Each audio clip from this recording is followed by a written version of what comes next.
আমি রায়া। তো লাস্ট ভিডিওটা পোস্ট করার পর ওফ, তোমরা আমাকে এত কমেন্ট করেছো এবং কিছু কিছু মানুষ আমাকে ফোন পর্যন্ত করে বলছে যে হ্যাঁ, তুই আরেকটা ভিডিও করে দুঃসাহস দেখাতেই পারিস। তো তাই সেই দুঃসাহসটা দেখিয়েই ফেললাম, আবার একটা ভিডিও করেই ফেললাম আমি। তো যাই হোক, এবার আমরা লাস্ট ভিডিওতে কি দেখলাম, আমাদের পাড়ায় শীতলা পুজো হচ্ছে, তাই তো। কিন্তু মজার বিষয় হলো, শীতলা পুজো তো হলো, হরিল্লুট ডন্ডি কাটা কিছুই আমি দেখতে পাইনি। আর কি অফিসের কাজ, সেটা তো আর কিছু করার নেই, তাই অফিসের কাজের ফাঁক করে আমার কিছুই দেখা হলো না।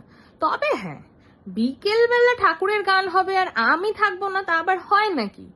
ঠাকুরের গান যেই না বলেছে অ্যানাউন্স হচ্ছে, শুরু হচ্ছে, ব্যাস আমি অমনি দৌড়ে চলে গেছি। তাহলে সেটা আবার মিস হয় নাকি?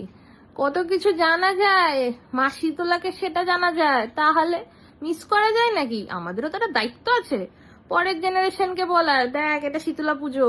আমাদের মারা বলতো মন্দিরের সামনে দিয়ে যাবি, একবার করে মাথা ঠুকে যাবি। আমরাও বলবো তোরাও যাবি সামনে দিয়ে, মাথা ঠুকে যাবি। আর যদি বলে কে কি বৃত্তান্ত, বলবো হয়তো টামখানটা দেখে আয়।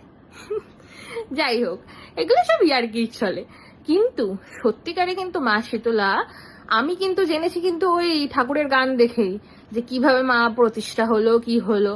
তো সেই সব মিলিয়েই কাটলো মোটামুটি সেই দিনটা খুব মজা করে।